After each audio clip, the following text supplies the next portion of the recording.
You're listening to Bro Down Podcast all fucking day. Oh, yeah. Welcome back to the Bro Down Podcast, everybody. I'm Andy Smith. And I'm Tim Fulton. And this is What Do You Got? What do you got? Tough times, but we're keeping the spirit alive. Tim, what do you got? Sibling rivalries. Whoa. Well, I told you would like this topic. Whoa. So, whenever there are two siblings, minimum, within one household, there is destined to be some sort of sibling rivalry. Oh, yeah. In some sort of format, whether it is you do the same sport, whether it is going for the parents' attention, it happens. It's just a matter of fact of life. Yes. And that's across all species. Well, Yeah. Yeah. Probably. Yeah. I'd say it. Yeah. yeah, Yeah. guaranteed. So, me and my brother were 4 years apart, so we were never in the same school at the same time. I was the same way with my brothers. My brothers are twins, but I'm 5 years younger than them. Yeah, so I'm 4 years younger than my brother. So I was just like, when I went into a school, he came out of the school. Gotcha. That being said, so there wasn't any like playing the same sport type of thing, but when we were younger, like it was really weird because we're like super close. Yeah. Like almost like if we were like twins, probably people wouldn't, if like they saw us like interacting, they probably wouldn't second guess it, other than the fact that like I'm like a foot and a half taller than him. Yeah. But when it came to like at home, it's either we were awesome, having a greatest time, or fighting like the apocalypse was upon us for like the last breadcrumb. It was horrible. It was bad. It was bad. Yeah. There was like a lot of mutual, like just like, you know, just stuff that brothers do. Like you're on my side of the couch, blah, blah, blah. But then like, since he was 4 years older, the size difference there is like atrocious. Astronomical. It's atrocious. Yeah. So I really couldn't do much. Yeah, I'm in the same exact boat. Like, you're so young that, like, it kind of goes both ways, though, because, like, my brothers knew they couldn't get into a fight with me because they would kill me. Like, when I was 10, they Wish were... they had those rules in my house. When I was 10, they were 15, so it's not like we could throw down because a 15-year-old ain't about to throw down with a 10-year-old. Yeah. So it was kind of like... But at the same time, I knew I wasn't gonna win anything. Yeah. So it's not like I know what they said went. Basically how Yeah. it was. Like I kind of did whatever because I looked up to my brother, Yeah, still same do. here. But Love my brothers. there was like the thing where like it was basically like whatever he wanted to do, I thought was cool and all that stuff. But then there was also like I kind of was stubborn with something, like I don't want to do that. And then it was like, well, I'm gonna hit you or I'm gonna do this, and it's like, well, all right. So there was a lot of crying for me growing up because that's like for the longest time was the only defense that you had. Yeah. You know, there was a couple times I remember though where there was 2 times specifically I remember where I saw him get nervous and afraid a little bit that I was mad. And That's when you started to get big. No, I'm talking about when we were kids. So like once I got to like teenage, like once I got like had my growth spurt, like all that stuff kind of just like went away because then you're talking like if that stuff continued, like cops getting called, shit like that. But when we were kids, I remember one time we were taking apart our old swing set, and you know the 8-frame swing sets? Yeah. You know the crossbars? Yeah. Well, we had those and we were playing swords with them. Of course. And he started, you know, just doing older brother shit and started going like super hard, and I was getting like nervous. So I'm like, yo, like Stop. basically calm down, like not hard. But he's just like, who's gonna stop me? Like you, not you. So he like swung it, and it ran down, and I was holding it like this, and it came up and hit my thumb. And it peeled back all the skin on top of my thumb, like a half inch to like 3/4 of an inch. God.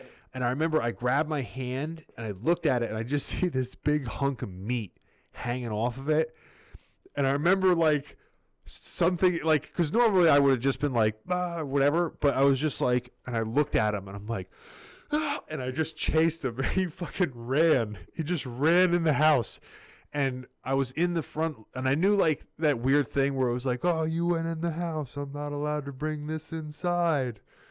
This is where the rules have changed. Like, I just couldn't chase him in the house with the big metal thing.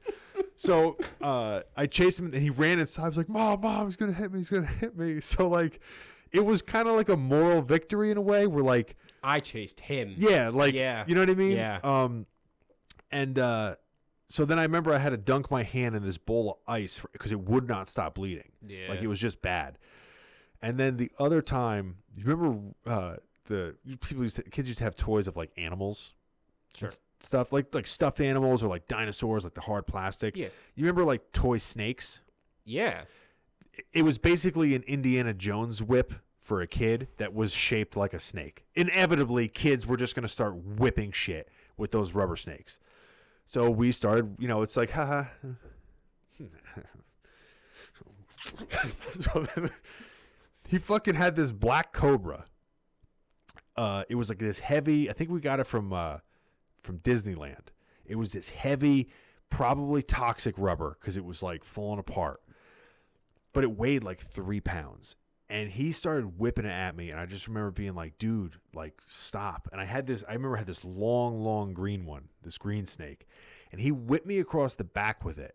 And it made the most classic, like, slapping meat sound. Like, it was just like, psh, I was like, oh, like 10 lashes in public square whip. So I turned around and he had the same, like, oh no. And I just started whipping the green snake at him, and he ran up the stairs, and I'm literally whipping his heels as he's going up the spiral staircase. And I remember I chased him to the door, and all that shit I said about the metal thing, not bringing it inside, I was like, this is already inside. So I was literally just whipping his door, which if my dad saw it, I would have just woke up somewhere. But I was whipping the door, and he locked himself in his room, and he's like, Mom! Your poor mother. Oh, she's gonna be have a special spot. She's a saint.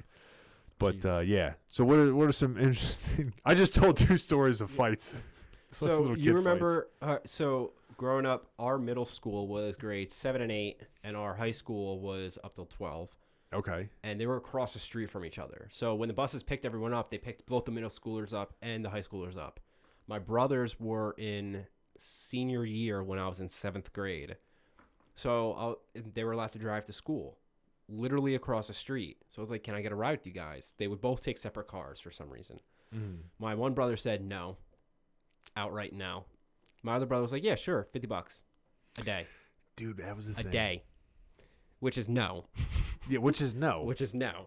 It would have been no today. Yeah.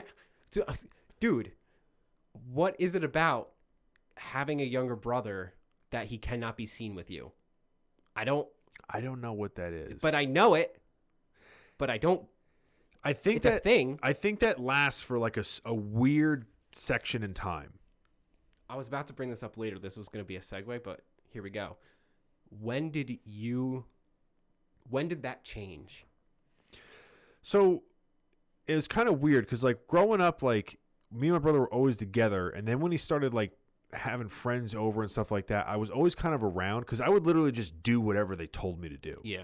Like it was almost like kind of fun. Yeah. But then it kind of became like when he got into high school, like he was doing like high school stuff and I wasn't in high school. So it wasn't cool anymore to have your little brother go with you places. Yeah. But I was also like friends with like some of his older, like I was probably annoying as fuck back then, but I was also You're annoying like as fuck now. So exactly. So you can imagine what I was like back then. Intolerable. Horrible. But I was also kind of like cool enough, I guess, where they didn't mind me being around to some extent. Yeah. So by the time I got to like 16, 15 years old, like I was just kind of always at high school parties with them. Yeah. Like not all of them, but like a couple of them. And like I would kind of just hang out with his friends. Like not that he like didn't want to hang out with me or anything like that, but it was just like everyone's kind of doing their own thing. But even then, like I would like go to places like, you know, he would like take me to places sometimes, stuff like that. So it was really only for like probably like when he was in high school. Like for like those high school years, because I was in 5th, 6th, 7th, and 8th grade, and he was in 9th, 10th, 11th, and 12th. And then once he got to college, that kind of started shifting. I was going to say that. I remember, so it was like a dramatic shift. When my brothers were in high school, not that they wanted nothing to do with me, but they wanted nothing to do with me.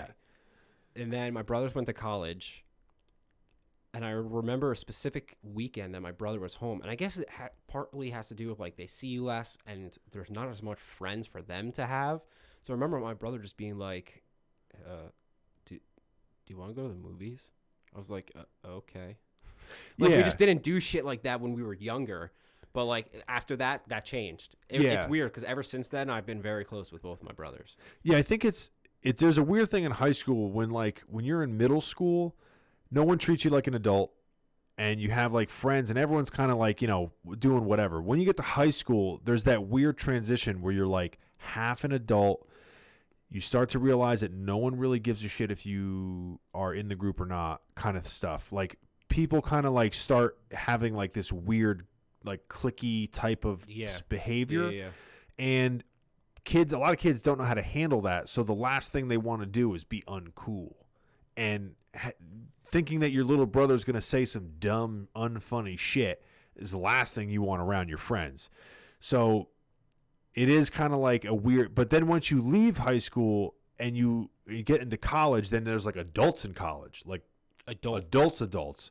So you're kind of like, all right, this isn't really about like like in high school, I feel like it's more like you get looked at as face value a lot more. Whereas in college, it starts to do the shift where it's like, all right, like I don't really give a shit what you look like or whatever. It's like, are you an asshole? Or are you cool? And I think that's where it kind of shifts back to like, hey, you want to go to the movies or whatever.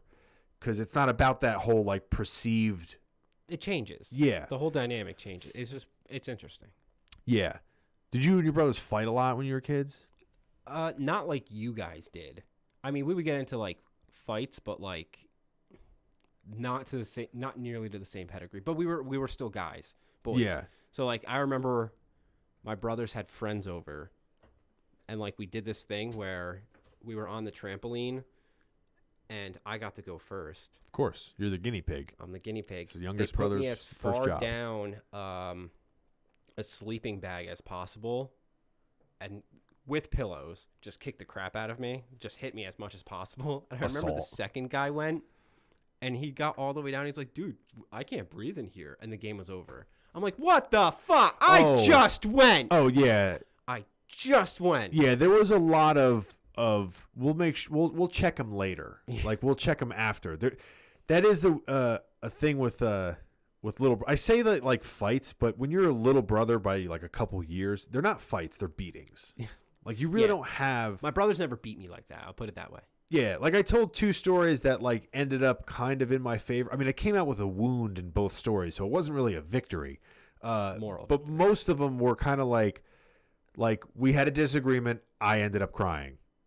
That was most of the day. Yeah. Every day.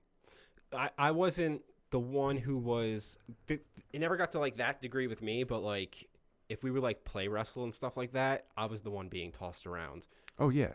Justin Varga almost snapped my neck like a twig because he tried to do a tombstone on me, the Undertaker's thing or whatever, and I slipped, and my neck went all the way to my...